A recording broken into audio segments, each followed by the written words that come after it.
guys, my name is Lilly and today I would like to report about a arson attack on the electric grid in Berlin. So in Berlin, a couple of days ago, it happened on the 3rd of January. A leftist terrorist group caused a short at a high voltage power line, and they caused a power outage for almost 50,000 households, probably even more, but the city of Berlin reacted and could provide some households with electricity, but for 45,000 households they did not have electricity for a couple of days.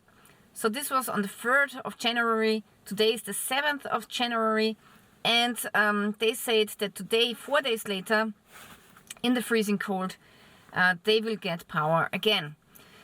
So how did this happen? So this here is a Google Map photo of the power plant in Berlin, and it's quite a big power plant producing a lot of electricity and also heat to heat the surrounding homes. Coming from the power plant here, you can see there's this channel, a small river or something, and the power lines that come from this plant, they go over a small bridge, and this bridge is exposed, so it was easy for the terrorists to access this bridge. There are 5 high voltage power lines inside of here, and the terrorist group claimed that they have used some kind of metal sticks, and they caused a shortage within the 5 power cables, so all of this started to burn, and then the lines were damaged, and this was causing a power outage. But also there's some kind of transformator at the backside here at the power plant, and this was also then not functioning anymore, and then 10 more medium voltage power lines were affected by this. So this is another map of the power lines that come from this power plant, which is producing 300 megawatts. So you can Google this yourself. It's called Heizkraftwerk Lichterfelde. If you attack the high voltage power line, that's really mean. So that means a lot of damage, that means a lot of repair work. So in effect they needed like 4 days to repair this. Not to repair this, just to make some kind of emergency line coming from those lines, connecting the households again. So they say that today, 4 days later, they can reconnect most households. But 4 days is a long time, especially for winter time. In 4 days, most apartment complexes will cool out. Also, some pipes will freeze and burst. And also, I saw one picture and a video of a man. He was in the basement, and the pumps for the sewage apparently did not work correctly. So now in his basement he has like this much of water with sewage inside of the basement. Then also, while the attack was ongoing at the first day, the hospitals and nursing homes were evacuated. And then on the same day, a letter claiming responsibility surfaced, and of course the blackout caused a lot of chaos in Berlin. And although it's quite a small area, they had a lot to do to keep the area safe, to evacuate people, hospitals and so on. People had to leave their apartments and seek emergency shelters, and some people just went to hotels. First, Berlin said they will not pay for the hotel costs, but then they said, okay, they will cover some of the hotel costs. Then also, of course, the internet was not working, the telephone was not working. Some people had wood stoves trying to keep warm. Also then the German army came in and was setting up soup kitchens and helped supporting the residents. Of course, you have to imagine, if you don't have any electricity, then you're also stuck in the elevator. If you cannot call anybody, if you don't have internet on your phone, it's really hard to get out of the stuck elevator.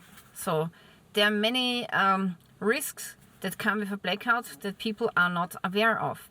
Also, the traffic lights are off, so there's a higher risk of accidents. So these left-wing extremists, they take into account possible accidents, possible injuries coming from the blackout.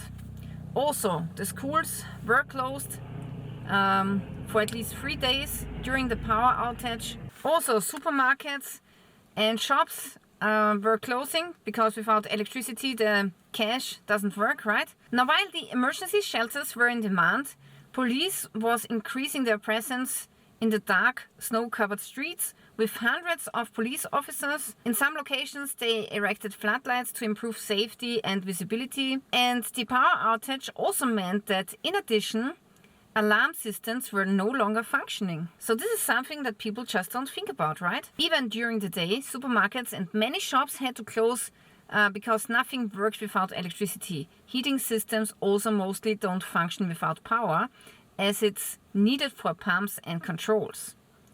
And also then they said that some heat pumps might have gotten damaged, because if you have a heat pump and you just cut off the electricity supply, there might be some damage with the platina.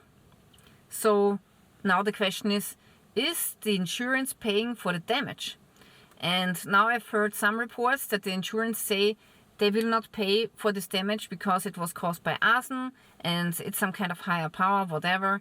So now a lot of households, they have been damaged, but the question is if the insurance will pay or not. So yeah, this is a really precarious situation. By today, this blackout should be solved. Let's see if it's really true, and then afterwards we will see how much damage this arson attack really caused to the people and to the taxpayer. Before we continue with the news, I would like to let you know that actually my channel is shadow banned, meaning that my new uploads, they are not getting sent out to all of my subscribers. So a lot of my subscribers just miss my videos. Then also my subscribers get unsubscribed without their knowledge from my channel. So yeah, number one, I would like you to check your subscription with my channel. Number two is, because of the situation with YouTube, I have to take up affiliate programs. And if you want to support my channel, you can do so by purchasing one of these really great Odenwolf knives. And Odenwolf is a knife company which has a warehouse inside of the US. So if you purchase the knife, it's already in the US. You don't have to pay any customs or deal with any tariffs, so it's already there. So this is a really awesome all-around knife, which I always keep in my car.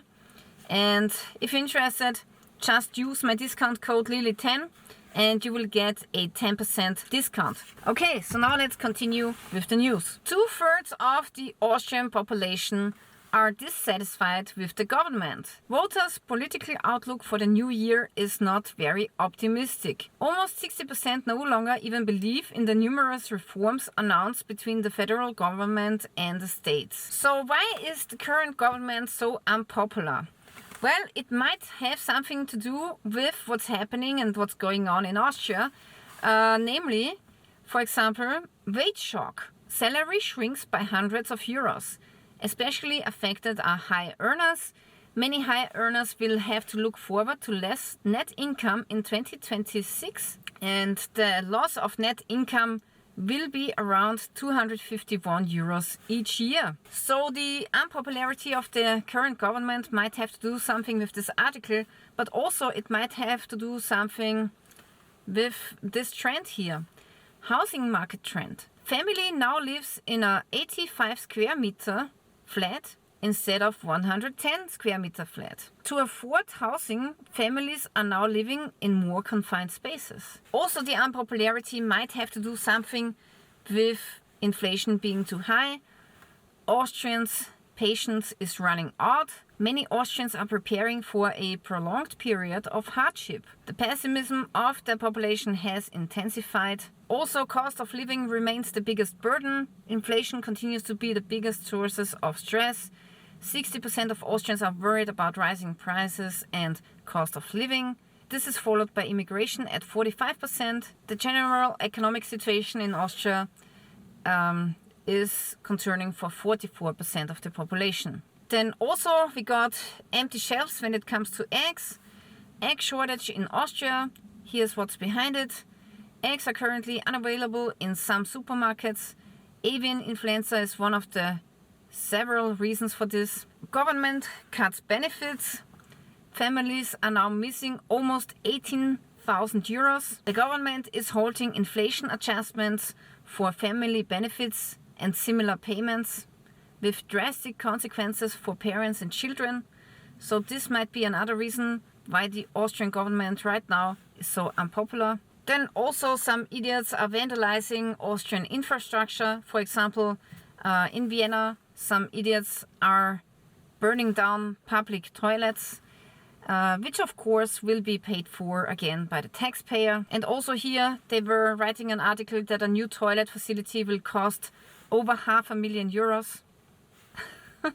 Harsh criticism of prices. Many things are more expensive, and now the supermarkets cashiers are repeatedly charging customers for items that don't match the price on the shelf. So you see a price on the shelf, but while you're going to the cash, the price is changing and then you pay more at the cash.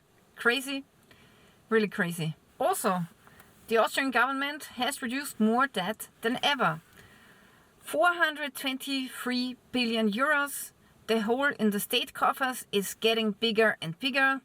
Austrians' national debt is exploding, although the government is receiving a lot of taxes, more taxes than ever before, but still the government is creating more and more debts. So just in 3 months, from July to September alone, the federal government, the states, the municipalities accumulated 11.6 billion euros in new debt.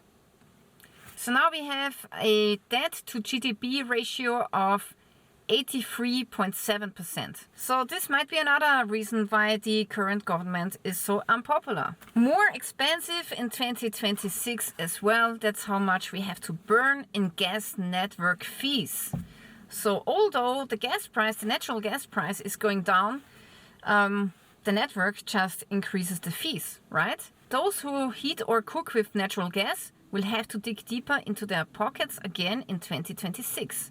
Network charges are rising by an average of 18.2%. That's an additional cost to 137 euros per household. Then also the question arises if winter tourism is only affordable for foreigners now, because for locals it's just too expensive to go on holiday, to buy a skiing pass, to go into a hotel. Then also healthcare costs are exploding in Austria. Those receiving minimum income support don't live solely on social benefits, but they also cause additional costs of the social healthcare system as a side effect. For example, health insurance contributions, these have practically exploded in Vienna.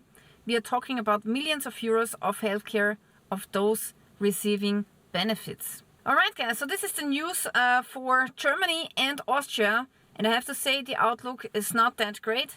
Our grid is on the mercy of some left-wing extremists. The situation for our citizens is going to get more and more dire.